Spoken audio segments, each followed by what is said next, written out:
Ever thought about going into business with someone? You know, that's a scary proposition. Today on the podcast, we're going to talk about the partnership paradox. The question I get asked more than any other question on social media is, are partnerships a good thing? What should I be cautious of? What should I look for? So today I'm going to give you a very practical episode on when going into partnerships, how to make sure that you build them for success and not allowing them to move into failure.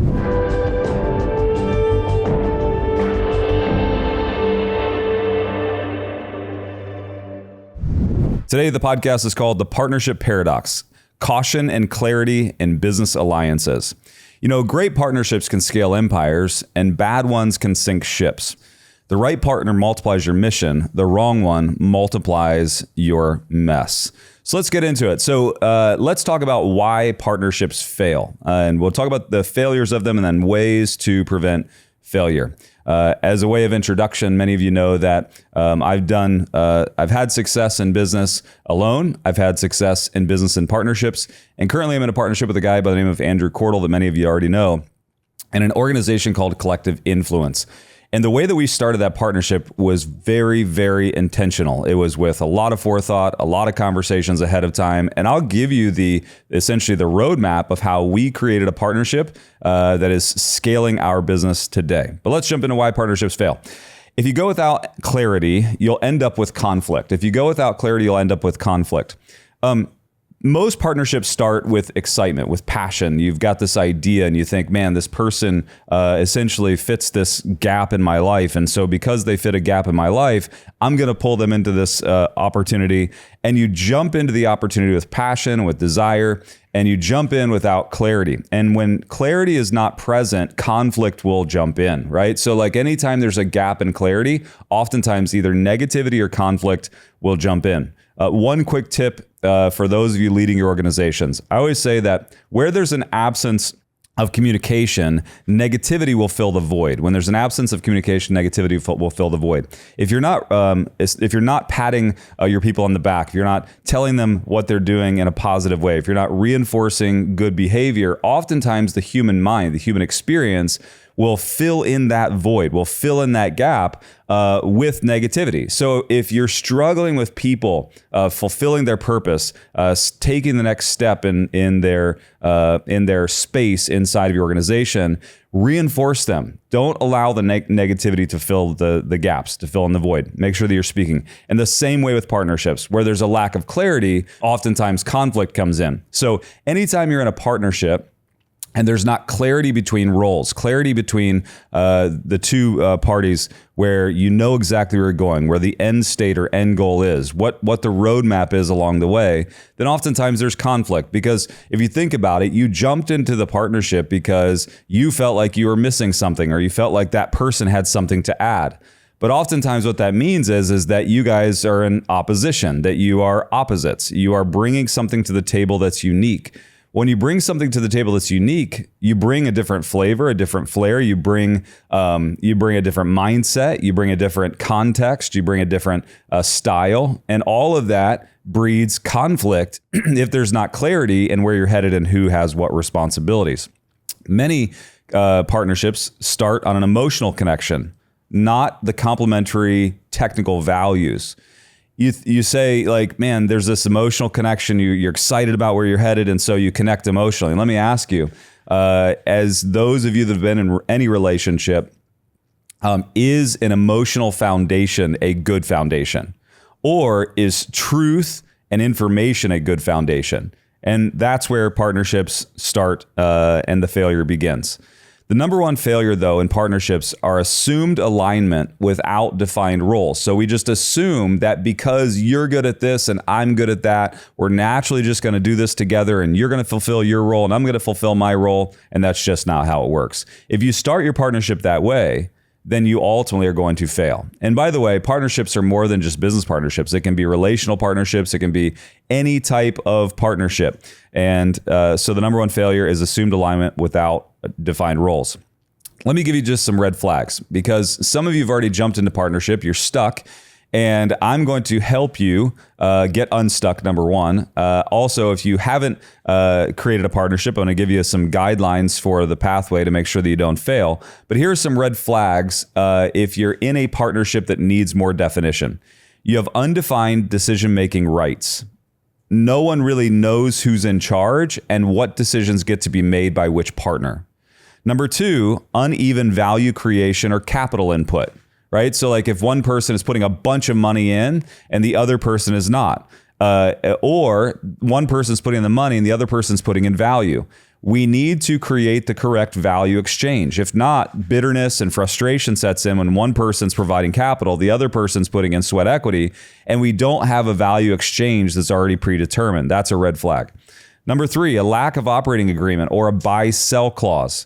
If you have an operating agreement, but in that operating agreement, it doesn't take into consideration the exit of the partnership, that is a huge red flag. Inevitably, you are going to go different directions. Very few people can be the Warren Buffetts and Charlie Mungers of the world, where they just stay together for a lifetime and seemingly just have the perfect partnership. Most partnerships go the opposite way. I've read a stat that says somewhere between 92 and 98% of all partnerships fail at some point. That's business related, obviously. But if you go to relational, right, over 60% of marriages end in divorce right now in the United States, right? So again, partnerships that are undefined oftentimes lead to failure. Lack of operating agreement or buy and sell clause. And then the last red flag that I want to bring up is one partner is full-time and the other one is visionary only. One's just bringing information and ideas, and the other person's putting in all the work. That doesn't work. Both people have to put in equal value, right? And that value has to be predetermined. So those are some red flags. And so if you partner because you need help, then oftentimes you have to define what that help is. For me, I've gotten to a place in life where I don't partner because I need help. I partner because I want acceleration. I don't partner because I need help. I partner because I want acceleration. If you go back to, I just said a few minutes ago that I have a partnership with Andrew Cordell. Andrew and I formed this partnership about 3 years ago. Not because I needed help. I was semi-retired. Andrew was semi-retired. We partnered because we wanted acceleration. Andrew's an extreme visionary. I am someone who can take vision and bring it to life. And what I realized is with his vision of doing something big or something great, I could bring that piece to life. I could actually put feet to the mission. I could actually make those things happen. And so instead of partnering for help, we partnered for acceleration. All right, so I gave you the red flags. I gave you the cautions, but here's the benefits of a great partnership.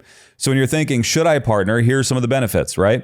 If you want to go fast, you've heard this statement. If you want to go fast, go alone. If you want to go far and stay sane, go with the right partner, right? The actual quote is, if you want to go fast, go alone. If you want to go far, go together. And I would say, if you want to go far and stay sane, go with the right partner. Key benefits of a great partnership. Number one, complementary strengths and blind spot coverage. You know, like each one of us have strengths and liabilities. And oftentimes our strength carries to success, but our blind spots are what causes pain along the way to success. You know, it's not knowing the issues or the frustrations that we cause other people. If you go back to a podcast that I recently did on Julius Caesar and how Julius Caesar had the hero syndrome, where he rose to power quickly and then ends up being assassinated by his best friend, right, Brutus. And it was a tale of how someone's strength can get them to amazing success, but it ultimately leads them to extreme failure. So with a good partnership, complementary strengths and blind spot coverage. However, you have to have a strong enough partnership that you can discuss each other's blind spots. Total truth. I would say that there's a need in any partnership, and this could be marriage, this could be business, but there's a need for radical honesty. A need for radical honesty. If you don't have radical honesty, where you can just say what you need to say without repercussion, then you don't truly have a partnership.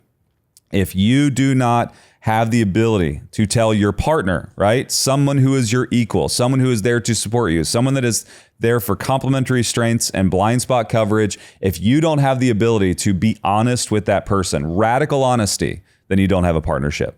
That's not a partnership.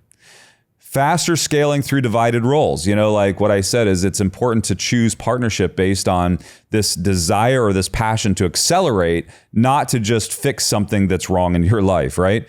Faster scaling through divided roles. Oftentimes you have people that are great at offense and people that are great at defense. I would say that the offensive side of your business is sales, marketing, vision, leadership. The defensive side of your business is oftentimes operations, finance, human resources. It's all the things that keep you safe. You have to have both represented in the company. And oftentimes great partnerships represent those that can play offense and defense equally.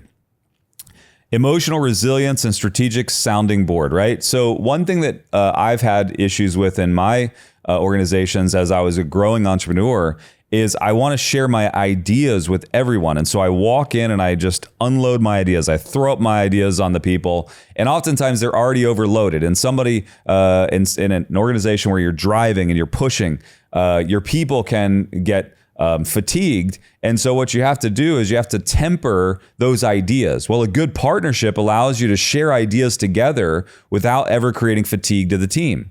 Andrew and I have had lots of crazy ideas that have never, ever seen the light of day or have been communicated down to the level of the employee. Because if we were just, Andrew's an extreme visionary. So if literally they just got all dumped on the team, they would be overloaded, they'd be fatigued. And I have to be very cautious to not bring every idea that he and I bounce off of each other to the team so that I don't create fatigue. They're already fatigued enough as we're growing these companies, and you add that additional pressure and it's too much. And then last, shared capital, credibility, or client networks. Those are great reasons for partnership. Shared capital, credibility, or client networks. Partnerships, here's a rule I want you to think about. Partnerships only work when both people bring a brick. So this is an interesting concept. If you've followed along with my Empire operating system or any of the Empire teachings, I talk about the singular KPI that drives everything. It's the strength of what you do. And so each person, as you come into the organization, needs to bring something that you fundamentally do well, and you have to hold to it, and each one has to honor the value of the other, right? And so you bring a brick. If a partner doesn't bring a brick or a key metric that drives the business, it creates friction and failure. All right, so let me give you the boundaries. Okay, so I gave you the benefits, I gave you the cautions. Let me give you the boundaries that make or break a great partnership. This is something that if you are taking notes right now, I would highly recommend taking notes and abiding by this as a roadmap for partnership. If you're not, come back and listen to this podcast every single time you consider going into partnership, because this will help you avoid great heartbreak, right? Great partnerships feel like an amazing opportunity. They create massive growth, but in the end, they cause massive heartache and massive issues when they don't go well. All right, you ready? Here is the boundaries, and I'm going to give you 5 boundaries that make a great partnership. Do not violate these. Do not violate these, or it is at your own peril and your own risk. Okay, number 1, great partnerships. Number 1, define the mission. We should be mission first. Missionality is so critical and key, because when you have differences, when you are at odds with each other, as long as the mission is aligned, you'll find your way back together. Mission has to be first. Okay. Mission is, why are we partnering? It's what's our shared vision and shared timeline. When Andrew and I came together this last time, we talked about impact others. He pitched me on an idea, the Aspire Tour, collective influence, a lot of things that you see that have come to life today. But the one thing that we are aligned on was these all have to point to something greater. And that something greater was the nonprofit that I built called Impact Others. Impact Others does feeding centers and orphanages. We maintain those orphanages as well. We have educational programs for children. We do clean water projects, and we build sustainable businesses. This was all fundamentally built and in operation long before Andrew and I partnered. So what we did was we said, hey, that's the North Star. That's why every community we have or we've built focuses on impact others. We have a gala twice a year to draw attention to that mission. Every single Aspire tour, we start off with talking about impact others. In a lot of our corporate meetings, we talk about impact others, right? Our goal is to further that. And if you listen or you walk into the front doors of our organization, you'll see a big mission statement. At the end of that mission statement, it says, all that we do inside of our business is to lead to feeding and educating 100,000 kids a day, right? Like, it's like, no matter what we choose to do, right? And no matter what odds we're at, Andrew and I could be butting heads, but in the end, impact others is the mission. So define your mission. Number 2, assign clear roles. What are you going to do and what is the partner going to do? And write them down and agree to them. You have to assign clear roles. You can't just leave it ubiquitous and open and say, whatever happens, happens. Who owns which outcomes? Who makes the final call in each area? Define your roles. Define your roles. Number 3, document everything. This is where so many partnerships fail, is that you have conversations without documentation, and conversations without documentation are left to interpretation. Let me say that one more time. Conversations without documentation are oftentimes left with interpretation. Interpretation is the thing that drives all conflict. So your equity, responsibilities, conflict resolution. When you guys have conflict, follow up with an email, have somebody sit there, use AI, whatever it is, but make sure that you are documenting these things. Voting rights, exit terms, capital contributions, all these things have to be documented. You can't just say, hey, I'm going to put in this much, you're going to put in this much. No, capital contributions have to be documented. Number 4, regular check-ins. Regular check-ins. Think about it. If you're in a relationship with somebody and you never have open conversation between the two of you, and you're just going about it, then what happens is you begin to just slightly diverge, right? It's like that idea of like, if you're going from, Florida to New York City and you're only 1 degree off, when you start, if you're 1 degree off, you could end up in Chicago or something, right? You can end up completely sideways at the end of the mission. And that's what happens, is that constant pull back together through regular check-ins. In Empire, we oftentimes, we call that the same page meeting, or these weekly tactical meetings where we actually sit down and talk about it from a partnership standpoint.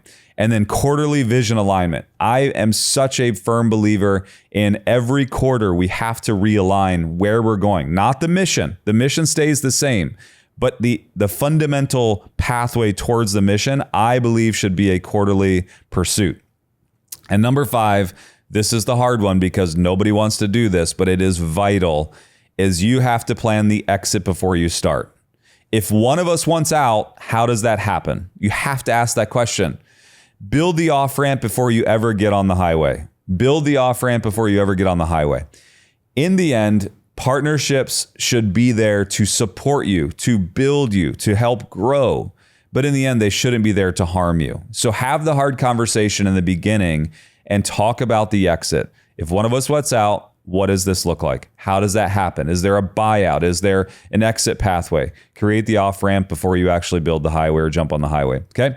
And so those are the 5 cautions. Let me just read those to you one more time. Define the mission, assign clear roles, document everything, create regular check-ins, and exit before you start, or create the exit path before you start. Let me just give you one example that I think is a stellar example of a partnership that built something and then in the exit allowed for the success of the company. Okay, so I talked to you a minute ago about a phenomenal one, which is Warren Buffett and Charlie Munger. I mean, these guys were together until Charlie just died. And what an amazing partnership that they had. I mean, they were obviously very complementary, very smart and brilliant in and of themselves, but what a great duo, right? The second one I want to bring up doesn't have such a rosy ending, right? It's Steve Jobs and Steve Wozniak, right? Steve Jobs and Steve Wozniak are the founders of Apple. There was a third partner that exited early on. It was bought out, and what a horrific story that is, because he was bought out and then missed out on the billions of dollars. But Wozniak was this technical builder, right? Like he was the guy that was the technical side.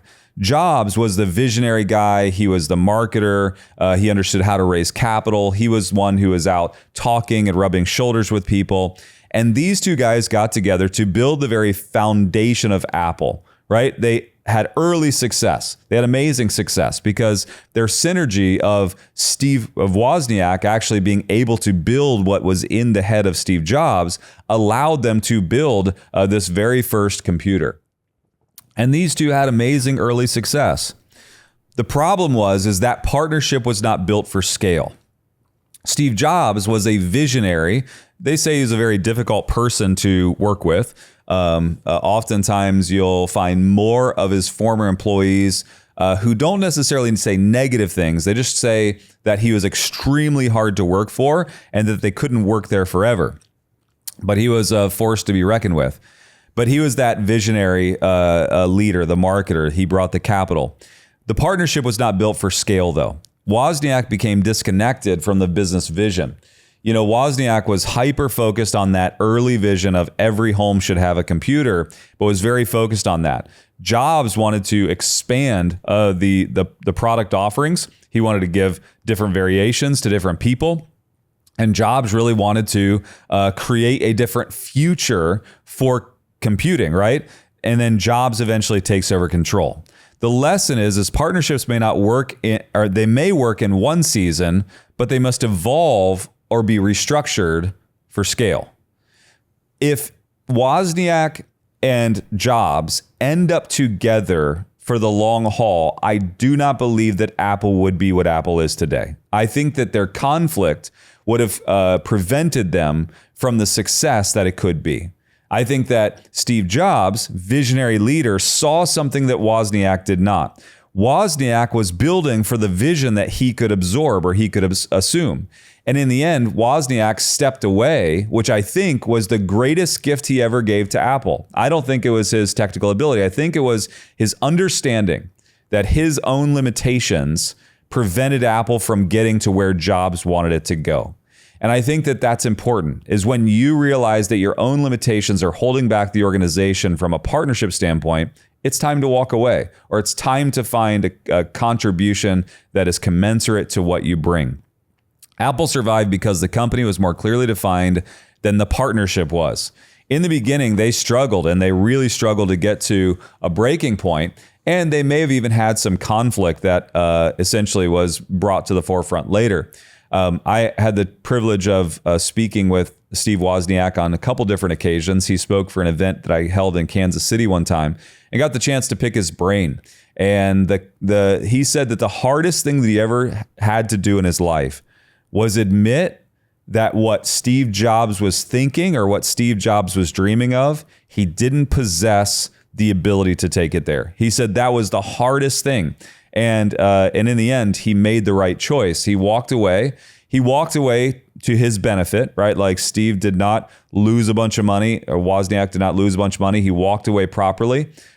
He supported the vision of Apple moving forward. He went on to do his own things. He's been a success past his point at Apple. But it just shows the strength of a man who's willing to walk away. Steve Jobs also, it shows the strength of a man who is determined towards his vision, who refuses and is relentless to allow the vision to be impaled or to be pulled back by someone who is not able to contribute at that level. To me, that's a successful exit, right? Now you see the benefit of Apple taking the next step. A partnership is a force multiplier. It can be exponential. It's not 1 + 1 = 2. A partnership is 1 + 1 = 4. It's a force multiplier. It allows things to move faster, quicker, allows you to see each other's blind spots, make adjustments on the fly, but only if it's forged in clarity. And if you do not forge it in clarity, it has massive potential for success. It has to be forged in clarity, governed by principles, and rooted in mission. Forged by clarity, governed by principles, and rooted ultimately in mission. Mission will keep you on track, moving the same direction, and help you avoid conflicts. So here's the call to action. If you are in a partnership today and you have not already asked the questions your takeaway should be, number one, I need to go talk to my partner and we need to see if we're aligned on mission. What is our mission? What are we trying to accomplish? What's the end goal? Number two, you should be asking the question together, are we equally invested? Are we equally invested? This is a hard conversation, but have it. Have the conversation. Do you feel like I'm contributing as much as you do? As you do? Do I feel like you're contributing as much as I do? Are we equally invested? And it could be a mixture of capital versus sweat equity, so on and so forth. And number three, do we have a written agreement? If you don't have a written agreement, you've got to go back and create that. It's just the step that's necessary for all partnerships to succeed. If not, don't panic. Don't worry about it. Just course correct while you can. One thing that you could do is if you have a partner, you could say, hey, I was listening to this podcast today. I was listening to Eddie talk about partnerships. I was listening to him talk about good partnerships, bad partnerships. I was listening to Eddie talk about his own partnership. And it really got me thinking, would you mind listening to this podcast? Or would you mind if I outline this podcast for you and let's just talk it through? It's the easiest conversation starter, right? Like I'm giving you permission. Go do it. Because if you don't, again, what I talked about is where there's no clarity, there is conflict. Build the right type of partnerships. And then ultimately you can go back to what I was talking about, where the right partner multiplies your mission, the wrong one multiplies the mess. Great partnerships scale empires, and bad one sinks ships. Guys, thank you so much. Hope that helped on your partnership journey or business journey today. Thanks so much for being a part of the podcast and for listening today. I'd love to connect with you further, and you can connect with me on social media at Eddie Wilson Official on any of the social media channels.